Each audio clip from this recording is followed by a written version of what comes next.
어쨌거나 이게 위기잖아요, 세계 경제가. 그래서 이제 돈을 엄청 다 풀고 있잖아요, 유럽이든 미국이든. 어떻게 보세요? 근데 돈을 너무 많이 풀면요, 제 생각엔 인플레이션.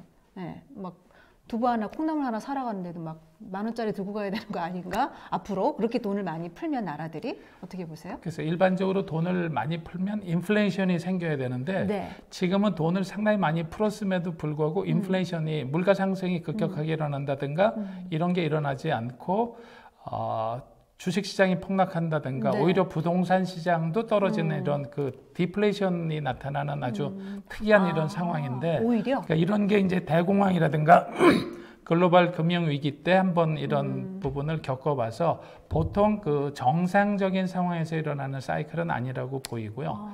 4월 1일자로 미국에서 토탈 금액으로 4조 3천억 달러라는 아주 천문학적인 돈을 풀겠다 이렇게 얘기를 했는데도 불구하고 주식시장은 다시 한번 대폭락을 하는 이런 그래서 지금 그 미국뿐만이 아니라 전 세계가 돈을 아주 많이 풀고 있는 상황인데 대공황에서 나타나는 이런 조짐대로 오히려 물가는 떨어지는 아주 그 특이한 현상이 나타나고 있습니다. 교수님이 그렇게 말씀하시니까 너무 무서워요. 대공황이라는 그런 단어 자체가 너무 무서워요. 근데 어쨌거나 지금은 돈을 풀 수밖에 없는 상황인 건 맞잖아요. 그 미국도 돈을 풀어서 어떻게 좀 뭐 급한 불부터 꺼보려는 것 같고 우리나라도 돈을 많이 푸는데 어떻게 보세요? 대응책을? 최근 들어서 경제 위기를 크게 3번을 얘기할 수가 있는데 기억하시죠? 우리나라 IMF 들어갔다 그랬을 때 1990년대 후반에 동남아시아의 외환 위기라고 하는 그 시기가 있었는데 그때는 그 타이틀이 외환 위기였었죠. 동남아 국가들이 그 자기의 재산의 포트폴리오를 관리하는 상황에서 달러에 대한 관리를 제대로 못해서 달러 부족 사태가 생겨서 생겼던 외환 위기. 그런 때는 달러만 공급이 되면 그 위기가 풀어질 수 있는 상황이었었고 그 다음에 전 세계를 깜짝 놀라게 했던 2008년도에 미국발 글로벌 금융위기라고 불렀던 그때는 금융위기라고 불렀는데 그때 발생은 그 미국에서 발행했던 천문학적인 그 파생금융 상품에 대한 관리가 부족해서 일어났었던 적이 있었고요.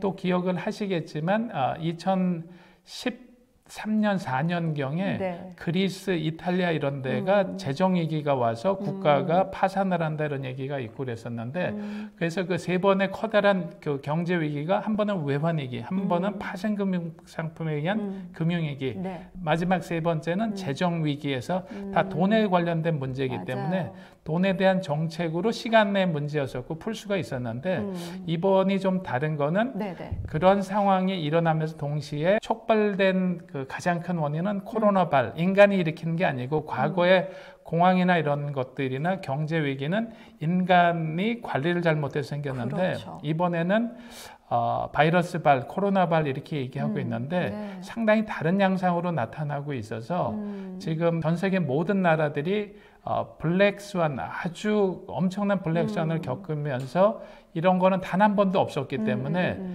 상당히 우왕좌왕하고 있는 이런 상황이기 때문에 누구도 이거에 대해서 이렇다 저렇다 얘기가 상당히 어려운 상황인 것 같습니다.